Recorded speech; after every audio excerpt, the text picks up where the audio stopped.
Hello students, today we will be reading about the second most important metallurgical industry of India, that is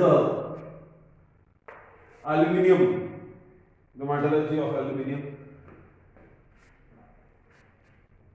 In the process of purification, that is metallurgy, bauxite, which is an important ore of aluminium, is converted into alumina in liquid form, and then aluminium smelting is done.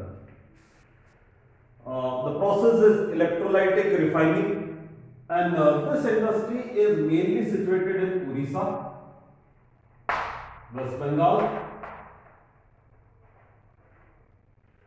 Tamil Nadu, Kerala. There are two main requirements of this industry, yeah, aluminum smelting. First, regular supply of raw material, that is the ore, and second requirement is cheap and regular supply of electricity. Raw material and electricity are the two essential things which are required for this industry. Now, importance of aluminium is also an important question. Why aluminium is so important? Lightweight, it is having a strength, so strength and the lightweight. And third is good conductor of heat and electricity. These three properties of aluminium are very essential, because of which the aluminium has become so important. Used in aircraft, making aircrafts. Second, electric equipments, even utensils. So, aluminium is an important industry. Next is chemical industry. When we talk about chemical industry, there are two types of chemicals.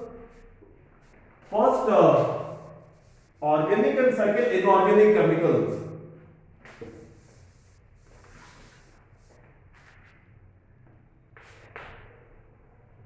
Chemical industry can be classified as organic chemical industry and inorganic.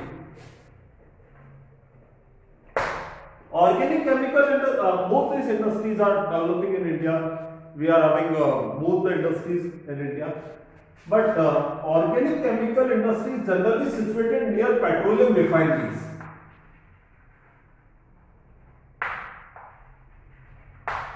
Inorganic chemical industry are found everywhere.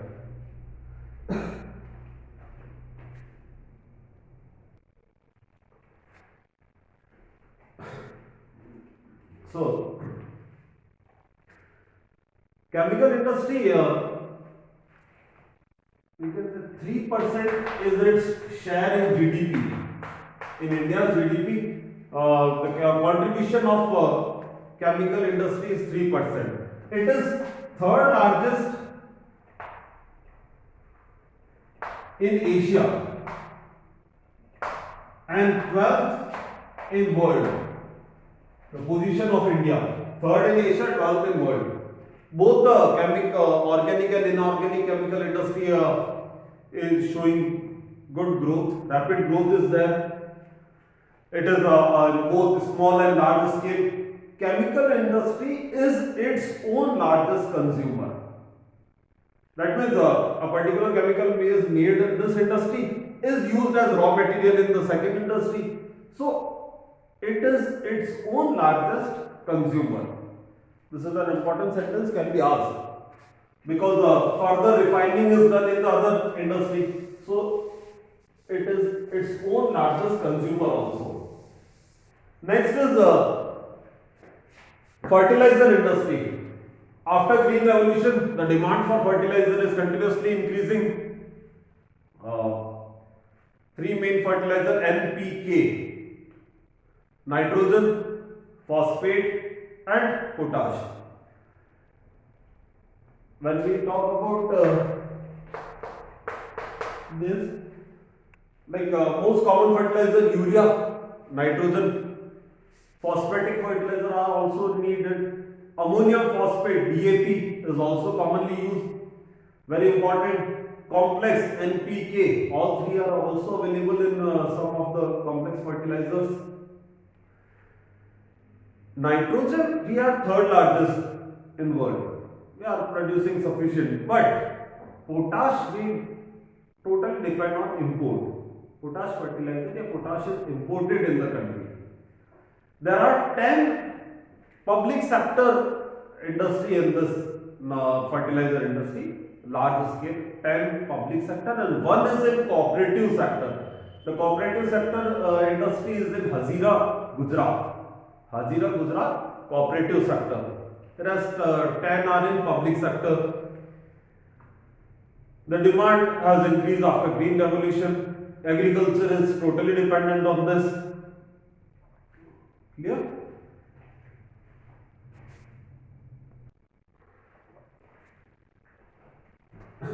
So in fertilizer plant there are 57 fertilizer unit making nitrogenous and complex nitrogenous fertilizers. 29 urea, ammonium phosphate 9 and 68 the single super phosphate. These are the different units which are manufacturing things. Then comes the cement industry. Cement industry is mainly used in making for construction work, infrastructure development. The requirement are limestone for cement industry. The essential things are limestone. Second, silica, gypsum, coal, electric power. These are essential things which are required for cement industry. India is one of the leading exporter of cement also to East Asia, even Middle East countries, South Asia. The first cement plant in India was established in 1904 in Chennai, Madras. 1904, first cement plant was set up. Initially, the prices etc. were controlled by government. Strict rules were there. Then this decontrol of price was made by government. Government gave up this price control. After that, the cement plants have increased rapidly. At present, around the NCERT book says 128 large cement plants are present and 332 mini steel plants are there. This industry is strategically located in Gujarat so that it can be easily exported also to the Middle East, Gulf countries and within the country also by rail, transport etc. it can be transported. And rail transport is essential with these things because the things which are used in making cement are bulky things. So rail transport plays a very important role in cement industry. Clear?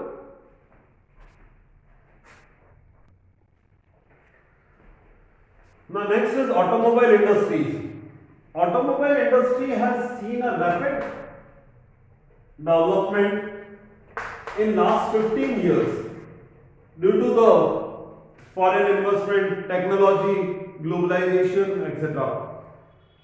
So multinational companies are coming, they are investing money. At present, there are around 15 passenger vehicle manufacturing units are there. Passenger 9 commercial vehicle manufacturing, 14 two-wheeler to three-wheelers. The industry is mainly located in Delhi, Gurgaon, Mumbai, Pune. These are the locations where mostly this industry is situated. Next is software technology. In present day, software plays a very important role from television, mobile phones, all the electronic equipments are very crucial. This industry, there are 46 software technology parks which are there in India. There are 30% women workforce in this industry. So that is also increasing factor, women empowerment. The BPO, business process outsourcing, has also led to the development of this particular. Because of this industry, we are earning huge foreign exchange. So this has resulted in the boom for the foreign exchange also. Industry is situated in Delhi, the NCR area, Bangalore, most important. Then Mumbai, Pune, Hyderabad, Chennai. These are important places for software. Yeah, this is the industry, IT industry. Next is environmental degradation. Various type of pollution you must be reading from class 5th, 6th only. First is air pollution, undesired polluted gases. This decrease the quality of air. More amount of suppose carbon monoxide, carbon dioxide or sulfur oxide, etc. These are pollutants which decrease the quality of air. So proper chimneys, etc. should be there. Then water pollution, the effluents which are drained in reservoir like rivers, pond.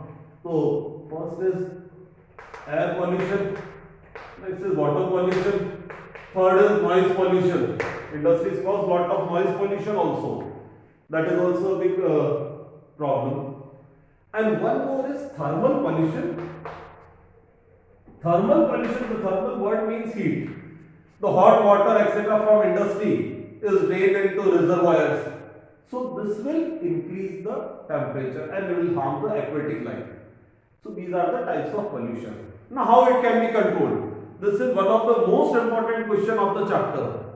Has been asked.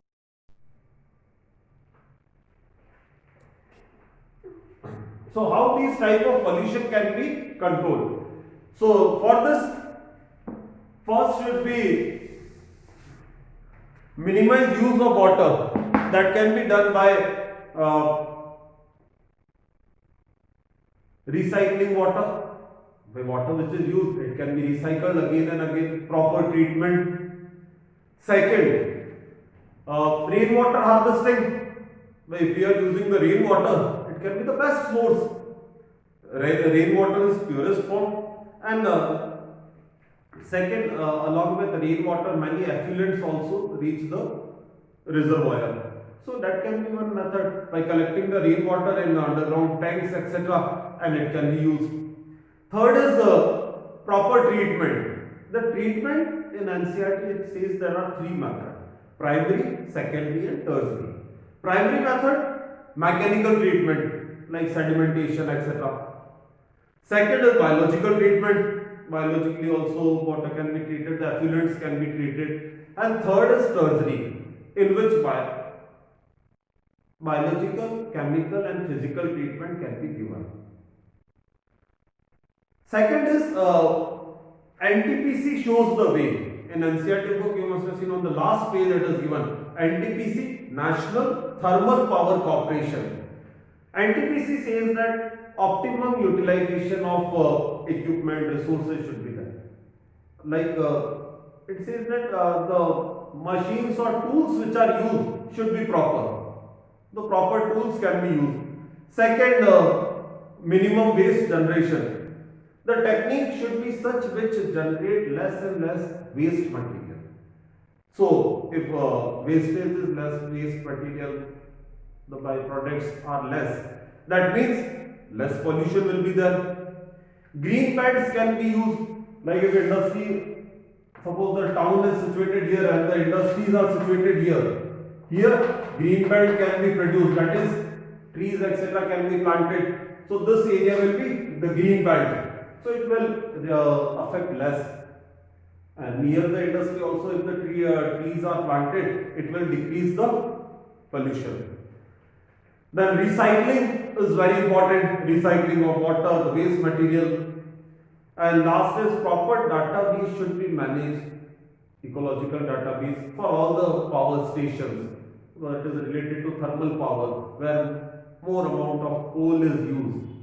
So proper database should be there, that which industry is causing pollution less, how it can be treated. I think the chapter must be clear.